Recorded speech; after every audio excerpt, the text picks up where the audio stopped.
In this video, we will discuss reflections. So to begin, we want to define and describe what are reflections. So reflections is the flipping of a figure across a line of reflection. So imagine like looking into a mirror. All right, that's going to be your idea of reflection. And what it does is it creates a mirror image. All right, and every point on the image is the same distance from that line of reflection as the corresponding point on the pre-image. All right, we'll discuss that a little more in detail here in a moment.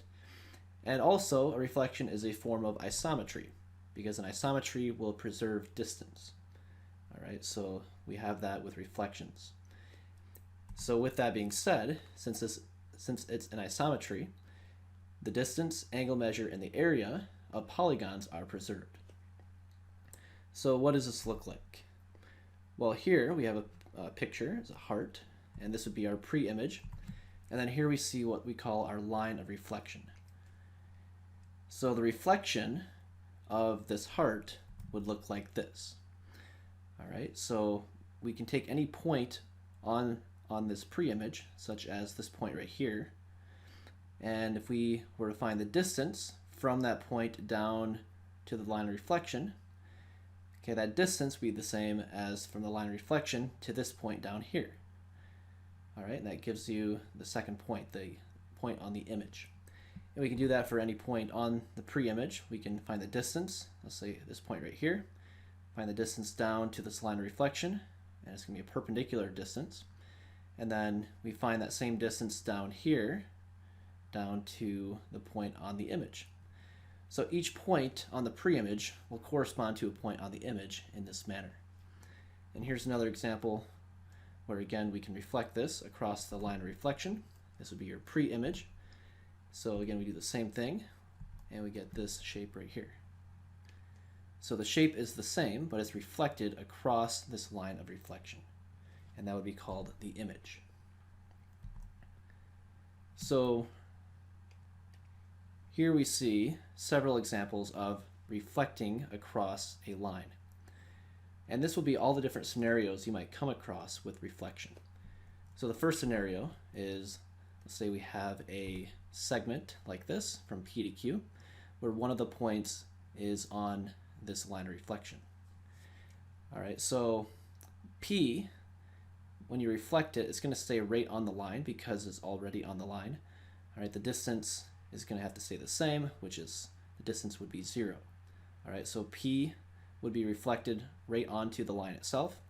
And then Q, we can reflect by finding the distance, the perpendicular distance from the point to this line of reflection, and then going that same distance on the other side of that line of reflection. When you do that, we find this point right here. So this point right here we can call Q prime because it corresponds to the point Q. And as we said, point P would be reflected right on the line itself because that's where point P started at. And we connect those dots to get this new segment down here in red. And again, over here we have P prime, and it happens to be on the same exact spot as point P. And the prime just refers to which points correspond with each other. So P and P prime correspond, Q and Q prime correspond. Another example would look like this, where we have segment SR. So if we would reflect this across that line of reflection, again, point S is right on the line. So when you reflect it, it's going to stay right there on the line as well. All right, so S prime would be right here at the same place as S. And then point R, we find the distance from R to this line M, to the line of reflection, and then go the same distance down on the other side. And that takes you down here to R prime. So R is reflected to R prime, S is reflected to S prime.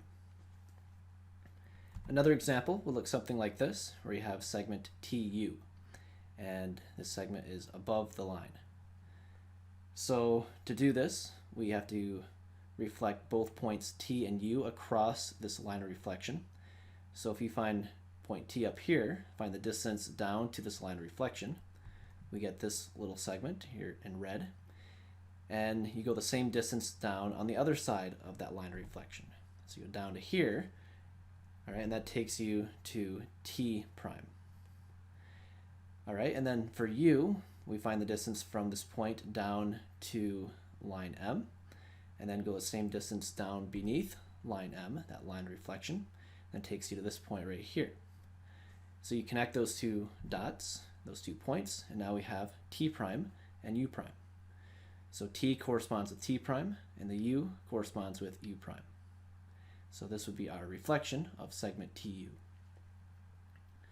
Another example would be like this, where some segment intersects the line of reflection. It's still the same process where we have to reflect point V across this line of reflection.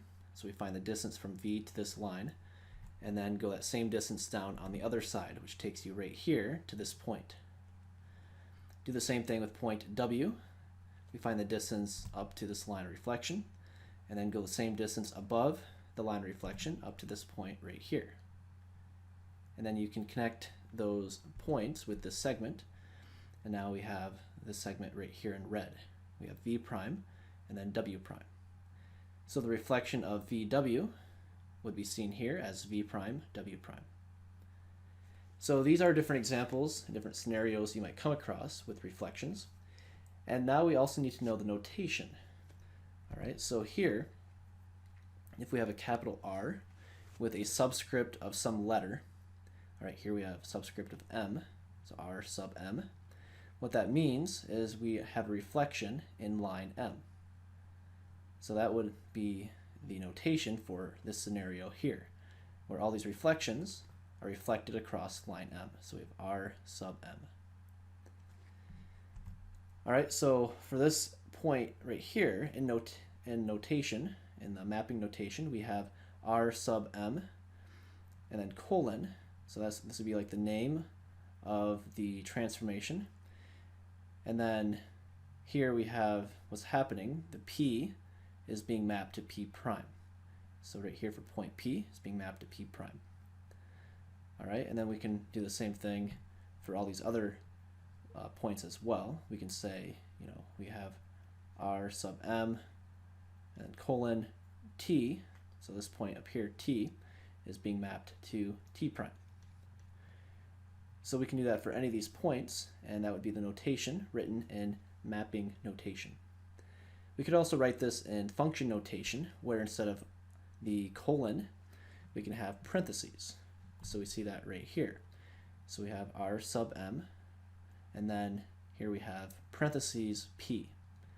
And instead of the arrow, it's going to be equal sign. So we have this equals then P prime. So make sure you can understand both notations, both mapping as well as the function notation. And in English, what this means is that P is reflected in line M to P prime. Now another note on this picture here is that this line M is the perpendicular bisector of Q, Q prime, T, T prime, etc. So if you look here at this segment, Q to Q prime, notice line M cuts right down through the center. All right, so we have that for all of those different points. So Q to Q prime, it cuts that in half. We have T to T prime. All right, see this segment here? Line M is cutting that in half as well.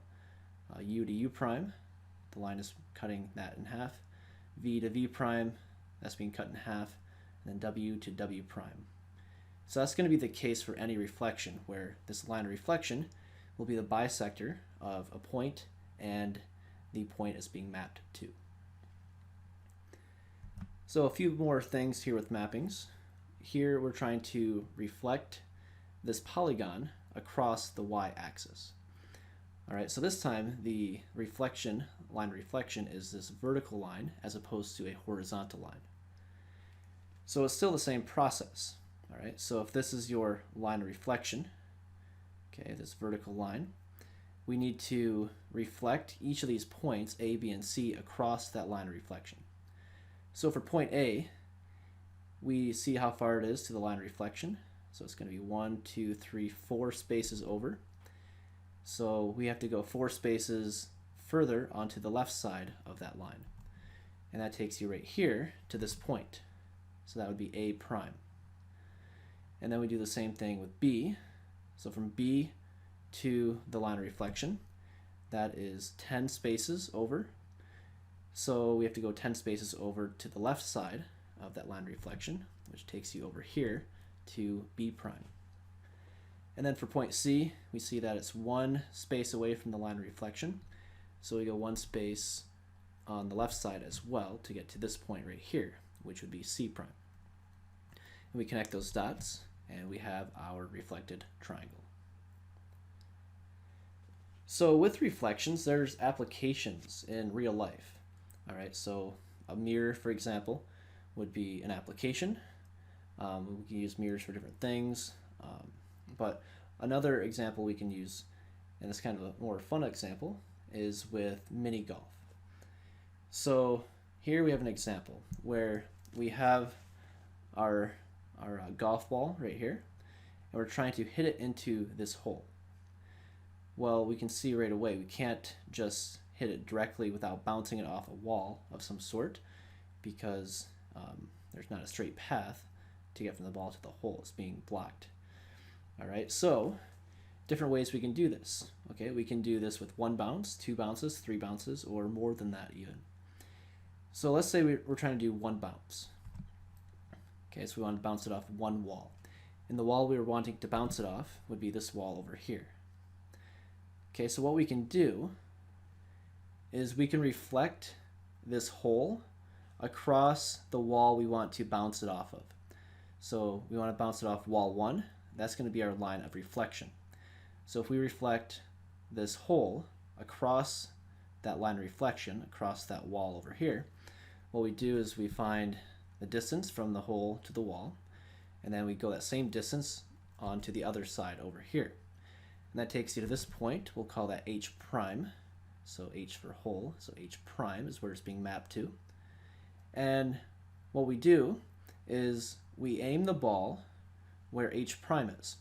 So if you imagine it like this, so this line would have to extend through the wall. Okay, but notice the ball's path would have to travel right here where you see it in black. It's got to travel here. What's going to happen is it's going to bounce off the wall, and it's going to go straight to the hole. So that's how you would have to hit the ball. And it's easier, obviously, to know where to hit it as opposed to actually making it happen. Okay, it's one thing to know in your head how to do it, but it's another thing to actually have the skill to hit exactly where you want. But that's what you'd have to do. And we can do this for not only 1 bounce, but we can do it for 2 bounces.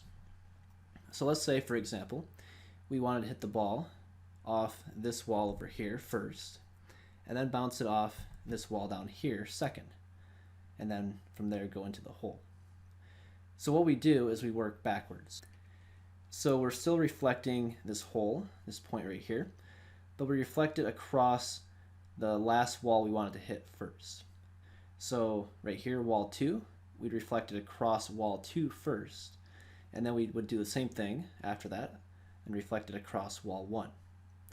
So reflecting across wall 2, we have to figure out the distance from the hole to wall 2, and then you extend the same distance beyond wall 2 to get this point right here. We'll call that H prime. So now we need to reflect again across wall 1 as our line of reflection. So here we have to extend this side a little bit, extend this line, and we reflect H prime across this line of reflection.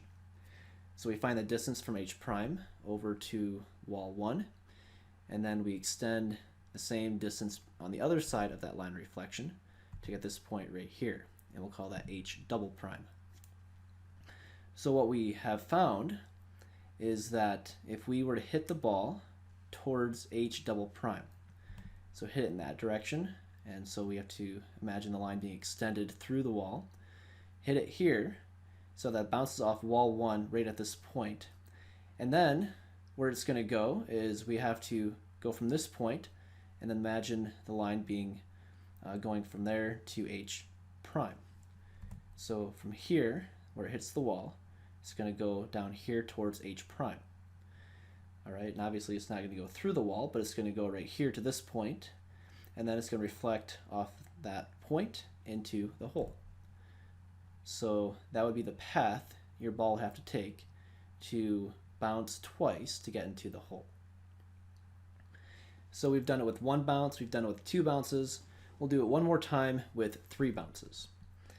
So with 3 bounces, let's say we want to bounce the ball off this wall first, the top, and then the wall on the left second, and then the wall on the bottom third.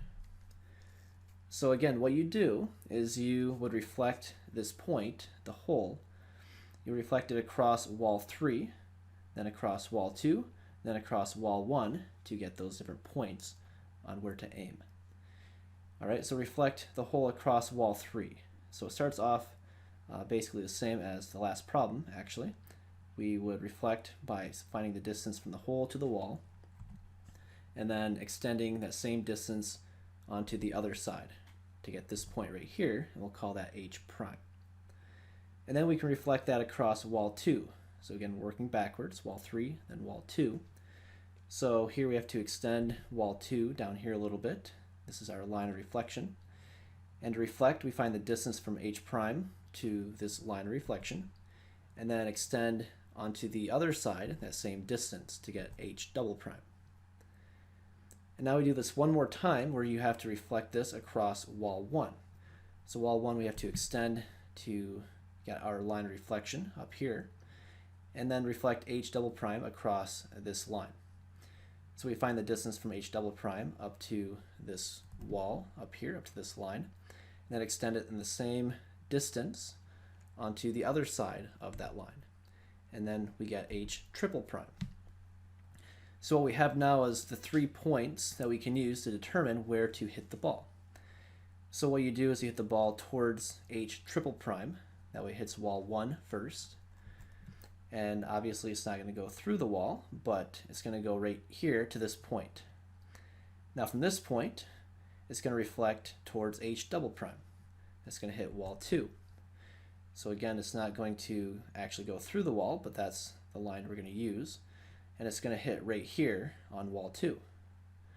And then we can make a line from wall 2 over here to H prime, which would take you through or to wall 3. And again, obviously it's not going to go through the wall, but it's going to go right here to this point, and then it's going to bounce from here into the hole. So this would be the path your ball would have to travel if you wanted to get the ball in the hole with 3 bounces, going through wall 1, then wall 2, then down here wall 3. And that concludes our lesson for today. We will see you next time.